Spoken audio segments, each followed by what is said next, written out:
도우미는 왜? 나를 도와주지 않았는가?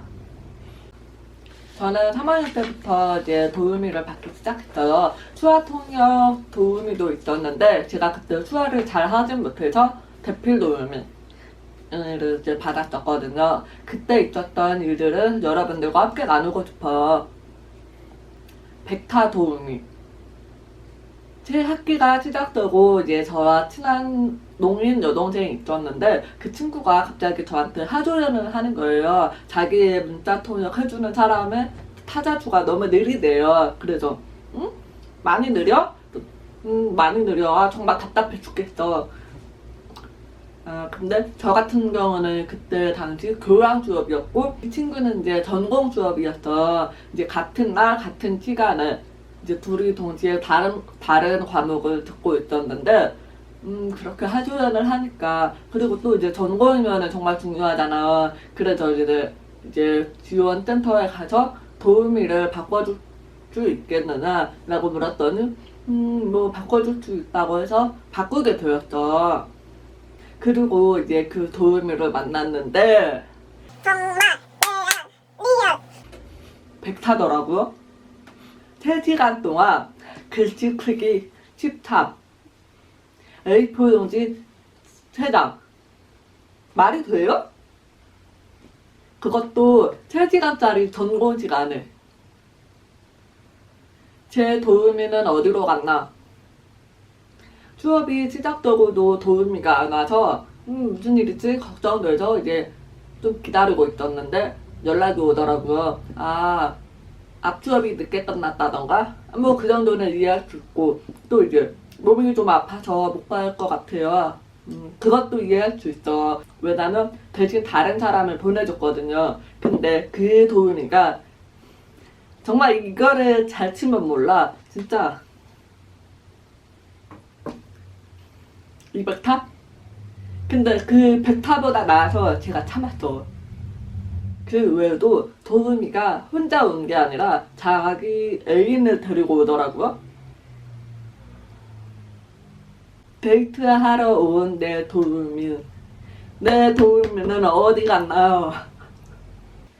내 도우미가 아닐 듯.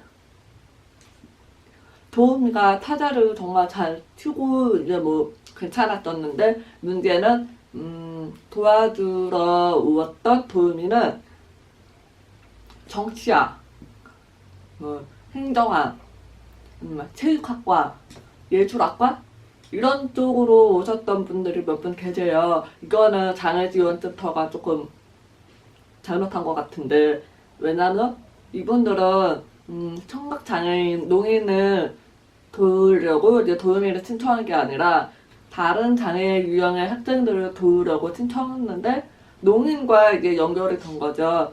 그러니까 그분들이 이제 타자를 아무리 좀 잘 친다고 하더라도 사회복지 안에서 공부하는 내용들과 이제 단어들을 이해하기 어려우니까 그런 부분들이 나올 때 잘 못 치더라고요. 그럴 때 저한테 물어보시는 분들이 좀 계셨어요. 이거 무슨 단어예요? 이거 뭐라는 거예요? 혼자만 이해하는 도우미. 수업이 시작됐는데 자기 혼자만 이렇게 듣고 손은 그대로 가만히 있더라고요. 자기만 이해하면 뭐예요? 사람 가리는 도우미. 제가 어떤 교수님의 수업을 신청했는데 그 교수님은 제가 이미 알고 있던 분이지라 수업을 들을 때 크게 어려움이 없었어. 임무방도 이제 정확하시고 또박또박 말씀하셨기 때문에 그래도 이제 전공 과목이고 하니까 이제 대필 도우미를 신청했고 이제 그분과 같이 수업을 들었었는데 그분은 이제 제가 조금 잘 듣고 이제 말도 조금 하는 편이니까 수업이 시작됐는데 저한테 타이핑을 쳐주지도 않고 자기 할 거를 하는 거예요. 예를 들면은 이제 그때가 약간 졸업 시즌이었는데 졸업 사진을 찍을 때 필요한 옷들 막 쇼핑하고 또 이력서 쓰고 자기소개서 쓰고 근데 저 말고 다른 이제 친구들 수업에는 그런 거 하나도 안 하고 그냥 그 타이핑 쳐주더라고요. 저도 등록금 내면서까지 이제 수업을 듣는 건데 도우미는 내가 조금 잘 들린다고 치지 않는 거 차별 아니에요?